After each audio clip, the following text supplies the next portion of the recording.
Hey everybody, Jennifer Roberts here, Pop Queen. You love it.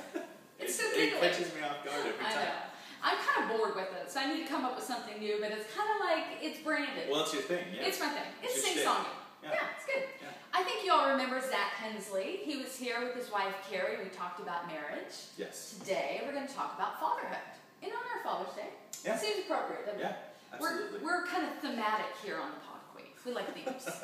I need a theme song. Can you come up with that? Yeah, absolutely. Okay. We can even beatbox it if you want to. Okay, awesome. Give it a shot. Of course, because you were a DJ. Yeah. How did I forget that? Yeah, at one time I was. That is awesome. I forgot about that. Yeah. So, Zach, let's talk about, first of all, the transition from being a dude to a dad. Yes. Because now you're a dad.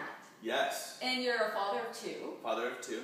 And so what was that transition like for you?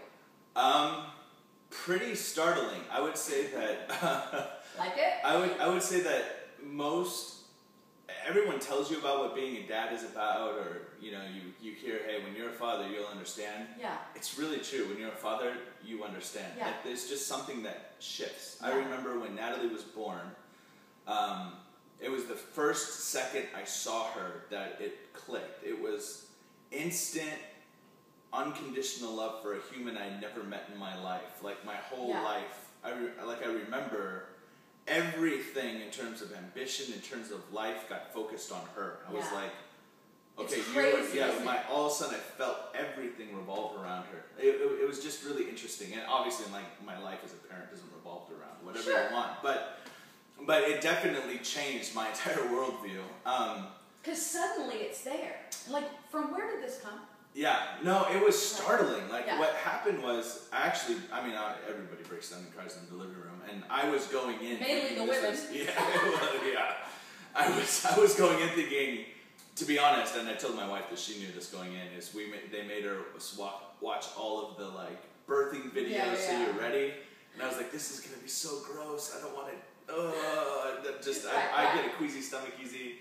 But as soon as it happened, it was a different world. It was like, no, I get why they call this the miracle of life. And Natalie comes out, I see her head, and my reaction was I looked at her, and I just broke down crying. I was like, she looks like me. Like, that was the first thing that, and the reason why it stuck with me was because I was thinking, I'm an image bearer of God. She bears my image. Like, I get what he means when he says, I made you in my image.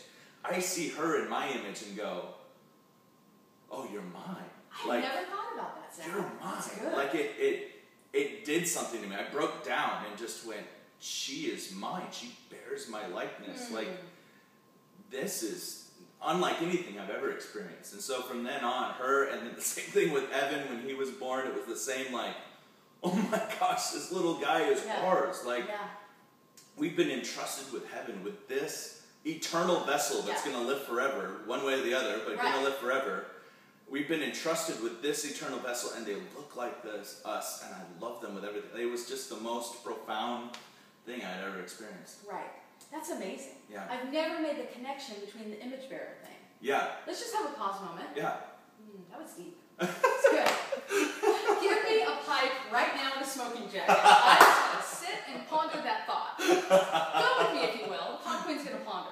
Yeah. So what about your relationship with your father? What was that like? Really good. I would say most of what I want to be as a father is just like my dad. My dad is... Awesome.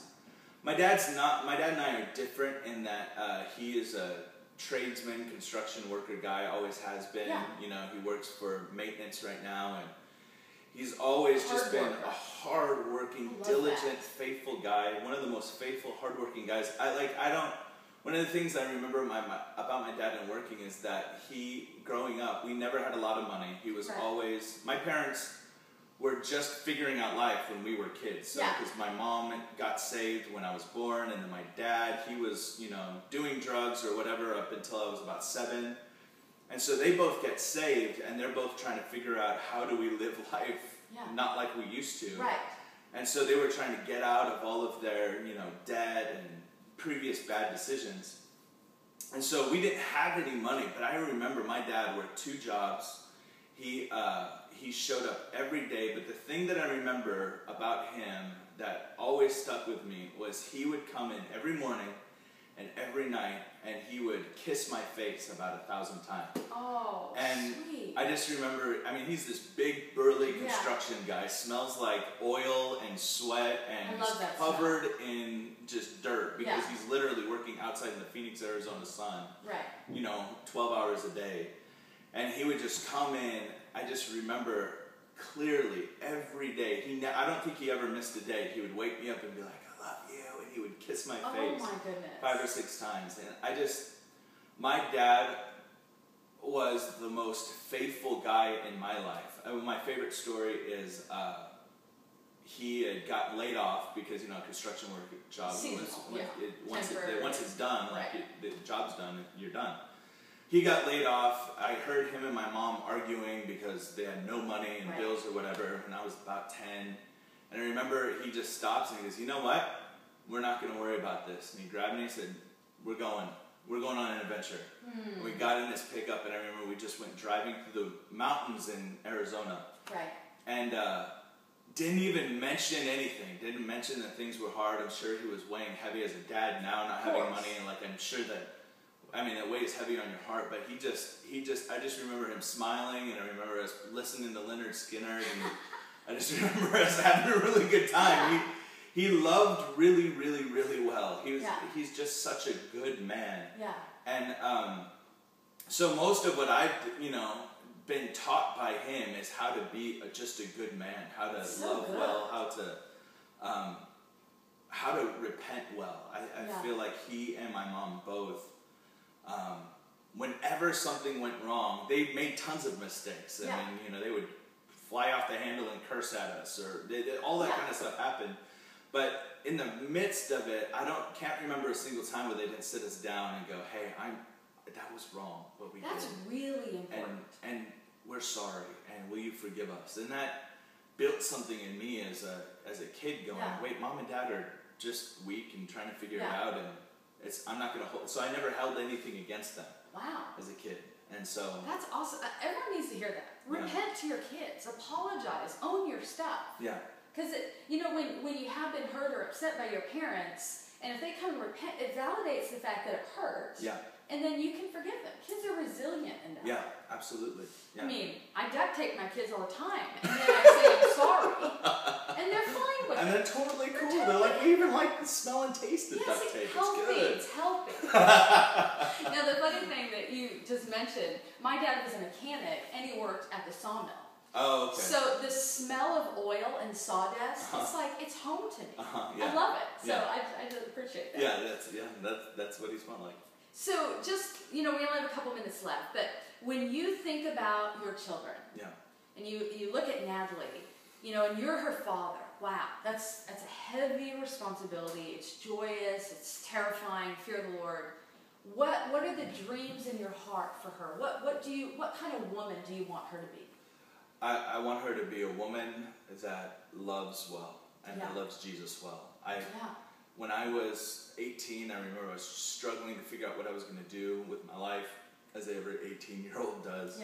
And I remember I broke down crying one night, and my mom came and grabbed me and said, you know, what's the matter? And I said, I don't know what I'm going to do. I've got all of these options, and all of these people tell me I'm gifted in this or gifted in that, and I don't know what to choose.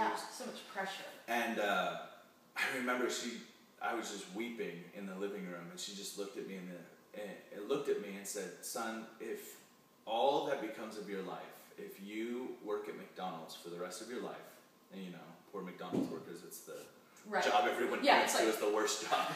If you work at McDonald's the rest of your life and nothing, like you become nothing, if you don't get married, you don't have a career, you don't ever make any money, you live in an apartment, for the rest of your life till you're 80 years old, if you love Jesus with all of your heart, I will be the proudest mom on the planet.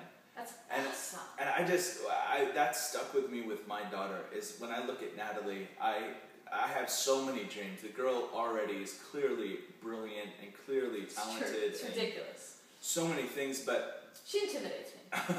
She's 3, right? She intimidates everyone that comes over, It's like, wow, okay. She tells them what to do when they walk in the door. As she should. I will listen. But But when I look at her, I just know that I want that little girl to grow up to be a woman that loves Jesus well. And I don't care. She can do whatever she wants, whatever is in her heart to. But I just want her to be famous for loving Jesus. Yes, that's good. And so then that would be the same for your son then. And that would be the same for my son. I don't care if he wants to be a sports kid or successful or whatever. I want him to be one that loves, and for him I would add, loves the Lord well and honors women well. Because I think if he honors women well, I think he will, he'll honor men well as well. But I really, really want him to be a strong but tender young man. Yeah, that's good. And I think that tenderness is the key. I think if there's that tenderness it's being poor in spirit, to repent well, to love well, to listen well, to serve well. That's all that I care about. And they can do whatever they want and be whatever they want. Right, that's just icing on the cake. Oh, but I would just cry for the rest of my life if that's the type of men and women they became. Yeah, that would bless me. So. Yeah, that's so good. Thank you, Zach. Yeah. And how old are you? 30. Just turned 30 a couple months ago. Come on, big boy. Yeah. So thanks for joining us. Yeah. Thanks for sharing your tips on parenting. That's really good. Yeah. Deep thoughts with Zack Hensley. No big deal. Pod queen and, deepness over here. Yeah. That's it.